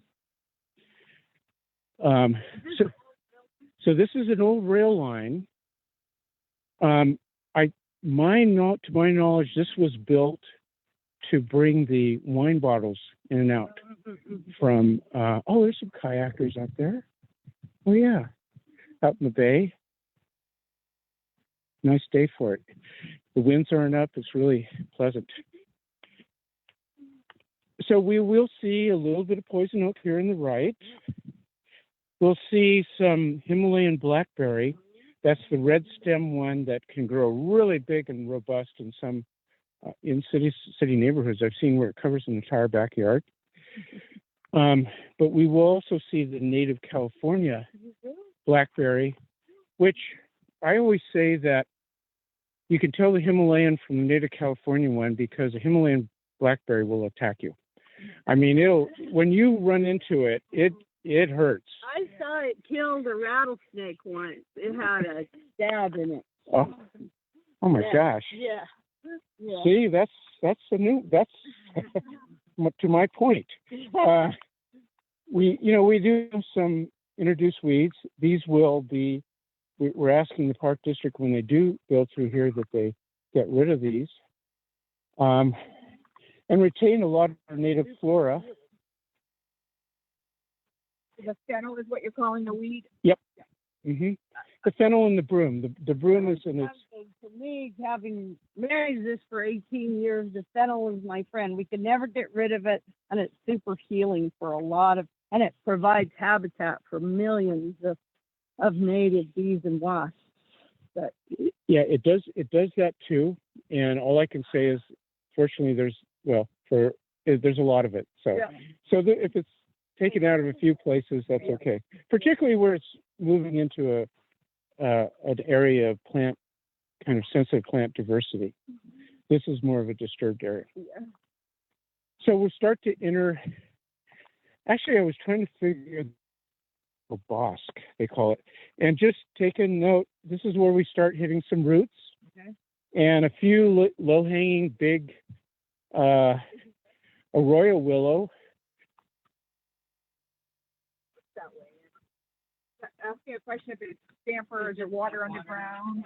Yeah, so the drainage that has the Aristolochia and a lot of the willow up there that you walk by on the road going up the hill drains into here. It was channelized with the culvert.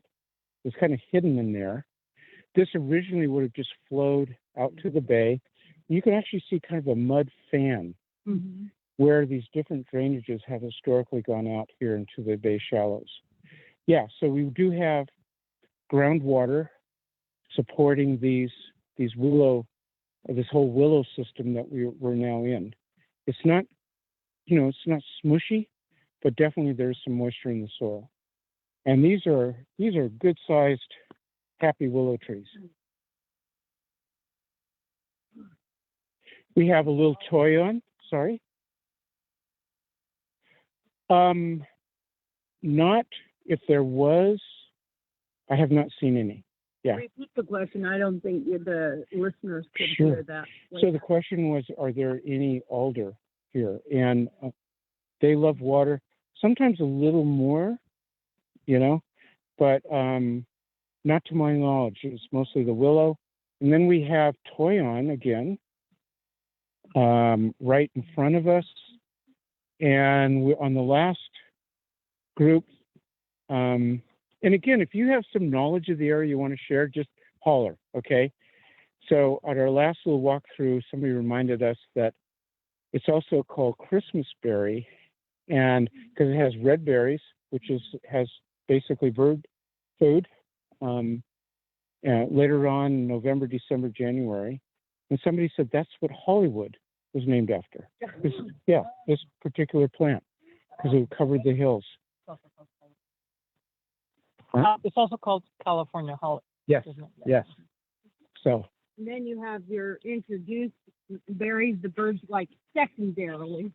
The Cotoneaster. Cotoneaster. That's Yeah. a pretty big one right there. Big happy one, yeah. So this will be the Bay Trail. It'll take on a different look. Let's see. This looks like our California blackberry. The Himalaya one's the red. Yeah, you do. Yeah, that's one way you can see the difference. This is a kind of a more robust one, but you can see that the thorns are much smaller. I don't touch them and have to pull out a Band-Aid. It's almost fuzzy, isn't it? It's thorny. I'm wrong. It's thorny. Yeah. But not like a Himalaya. Probably from the webbing from the spider. This is so magical. It's too bad to make the Bay Trail for Well, we need to talk to them and just about retaining Maybe as the much road of becomes a trip. Yeah, I know. It is lovely. This is a coffee berry that's been cut back. It was a big shrub, and here's one here. Okay, so it has that rounded kind of olive-ish green. This is a little greener. It's in the shade, and it has a red stem.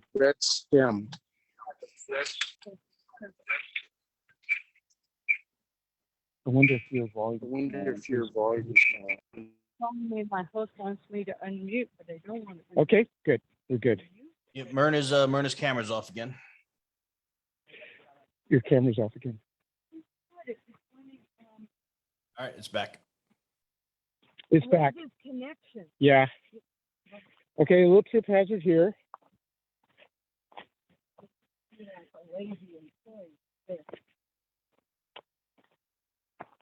Magic.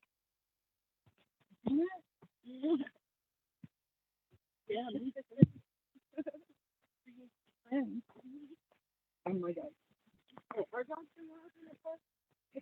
Unleash. Oh, good. Yeah. In my cut, gotta be able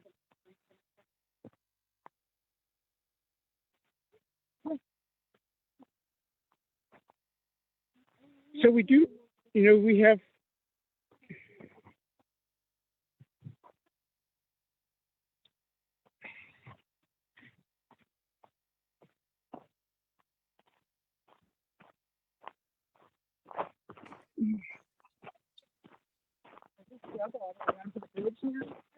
It does, and it'll be a 12-foot wide kind of 2-lane bike and walking and running trail, connecting to the Bay Trail in Point Richmond.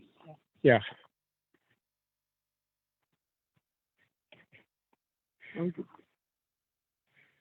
So we're just going to go a little ways up here just to peek out on what is one of the most amazing remaining examples of the original California coastal prairie that I've found in the Bay Area. So we're just going to go up a little ways because it's a different situation here. Oh, there's another pipevine swallowtail.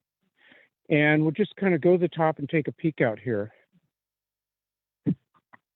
And you'll see over there the Point Molate itself, and you get a sense of this south part of the property, which is of this 300 acres. This is the southern half that is the most ecologically important and sensitive.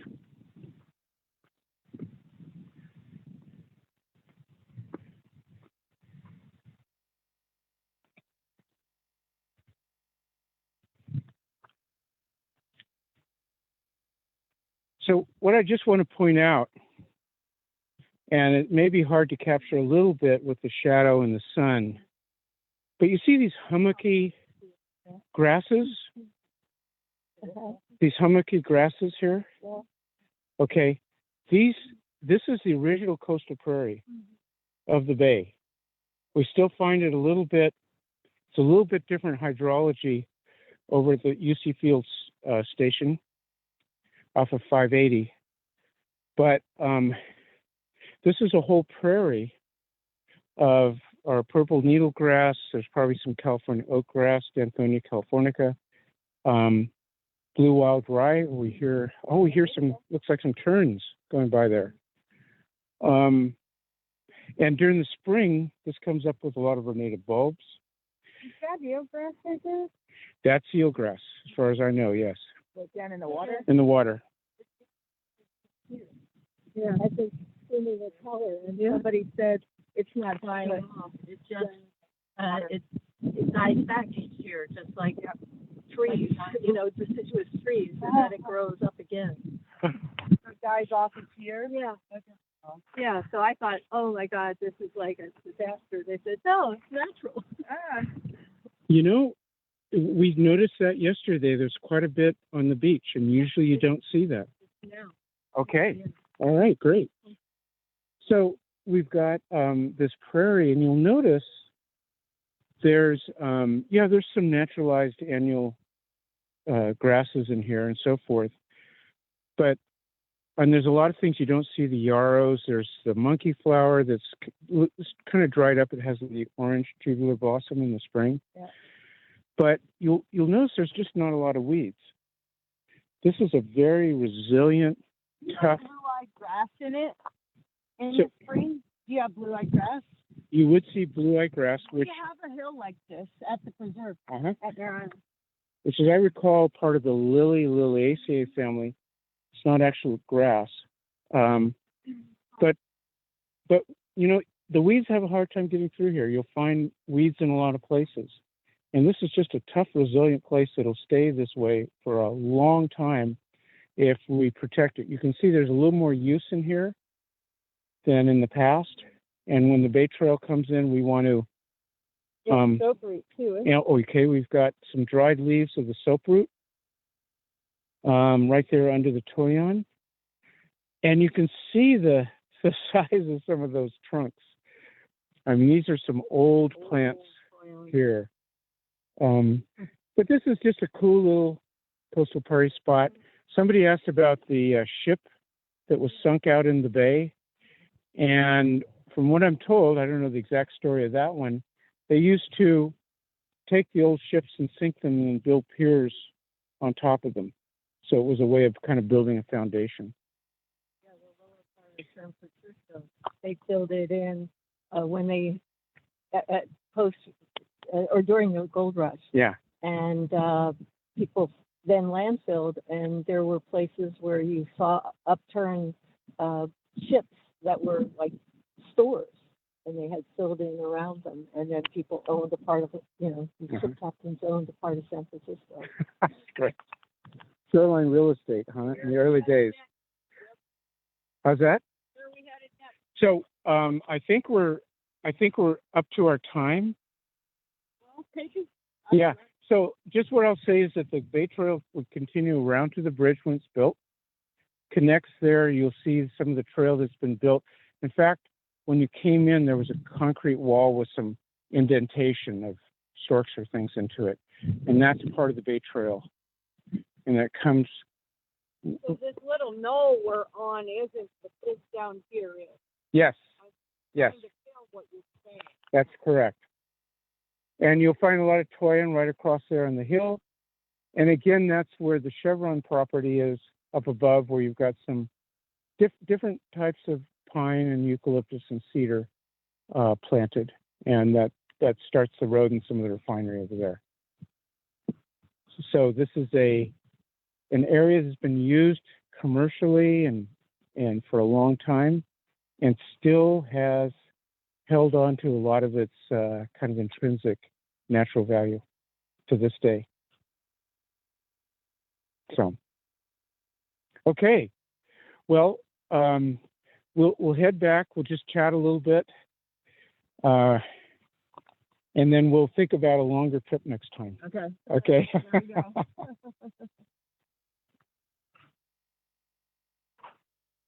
Yeah, get more people out here, right? Yes. And I'll be sharing some places to visit. Well, as part of an adventure to a cool little town.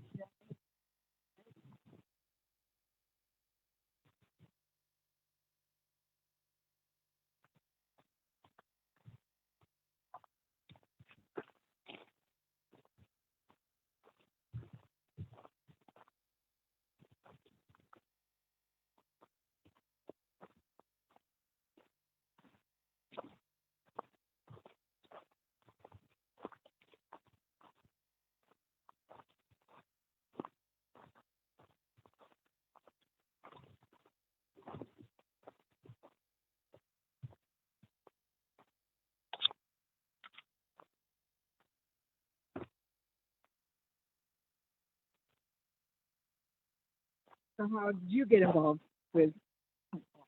I was active when the casino thing started to pop up. Good, I don't know, 12 years ago or so.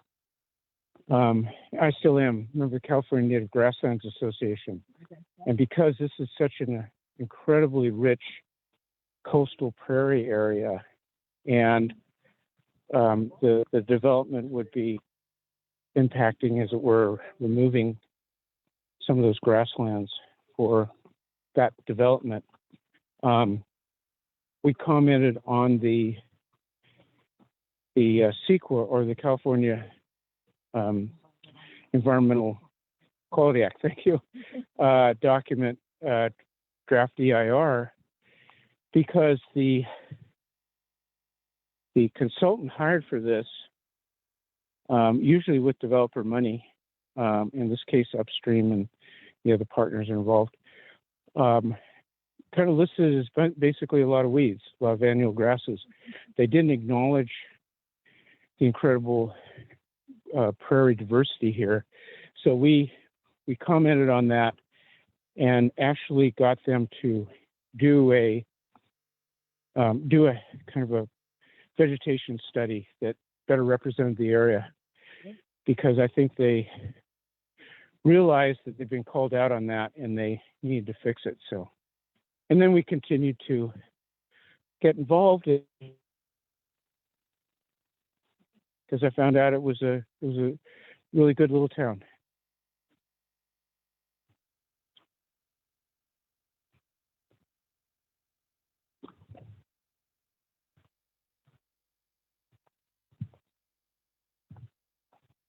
Sally was telling us that the mayor is loves to see the two of you show up to talk. Yeah, at city council meetings. Well, it kind of ties into what we were talking about in the presentation the other evening. There was a proposal to hire a bunch of consultants to look into what they called land secured financing And they didn't mention Point Molate or the other big Zeneca site that some in the council would like to see happen, the big developments. But you just read through the lines, and we approached the council and said, well, and this is one of the consent items. This is part of the work, is it was pulled, so it was on about 11:45 that night. But that's okay.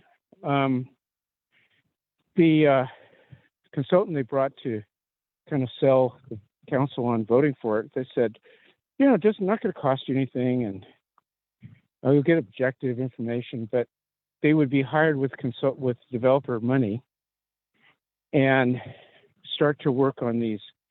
What can be really problematic for a city is getting entangled with financing the huge tens of millions of dollars of infrastructure to be required to put in 1,200 condos out here. And we said, whoa, the council needs to know ahead of time before a bunch of consultants start kind of working in all the details, and they give you a pretty package. And you're left with kind of tweaking it because all this work's been done. So we wanted to get the public through the council active before a lot of these kind of deals get worked out, so we have a say. So, and we got 4 votes, but the mayor was not happy with it, and it was a 6-1 vote. But the council members who don't always vote for these kind of things voted for us in this case. So it was worth. Gives you the benefit of getting in early. You got to be in early. Yeah. Has anybody come up with a per housing unit cost, like the fire department, the building of the police, the building of the wastewater treatment, the infrastructure, what each one of those 1,200 units would cost per unit for the city of Richmond versus the amount of taxes they would bring in each year? That's we had, I have to remember how the land economists analyzed this proposal, but I just, in a nutshell, they said that basically the residents would end up paying, because they'd have to have a police or what they call another EIFD, enhanced infrastructure development financing. There's tens of millions required for infrastructure out here because there is none. There's a worn out. Secondly, they'd have to build a police fire station. They'd have to have fire available here, and this one road in and out goes onto 580 here, and it does back up a lot. Somebody gets a flat tire on the bridge, and this thing is slammed shut. You can't get an ambulance in or out.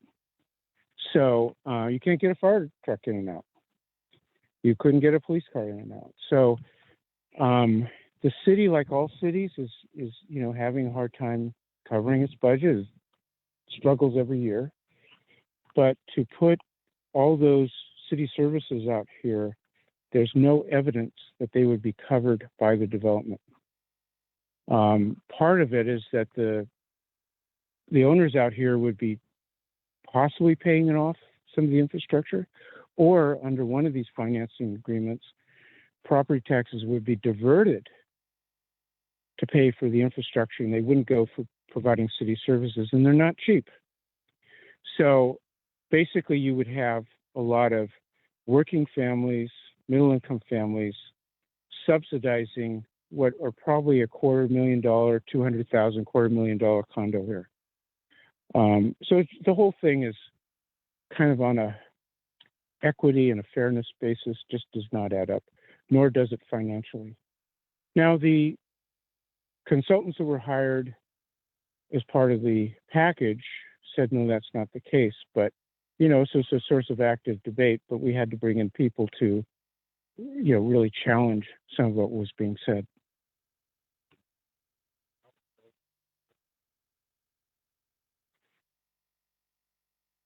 How did you challenge it? Sorry? How did you challenge it? Basically, we hired land economists and we met with council members individually. We asked them to do a separate special study session. It was called a study session on that. We didn't have the majority at the time, so it didn't happen. But we did bring it up in public comment. We met with council members. We put it in a lot of our publicity, and it's going to be an ongoing issue as some of this costs start to come up, like in our city council meetings and things like that. You know, it's a way to continue to say, hey, this doesn't add up for the rest of us. And then we got a question about affordable housing. From what I recall, so the inclusionary housing ordinance has been changed. And it was recently changed. And this is another thing that you catch watching planning commission meetings.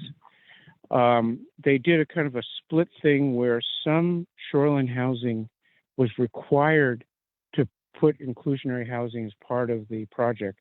Others, they could kind of do it somewhere else. They left out Point Molate as a requirement.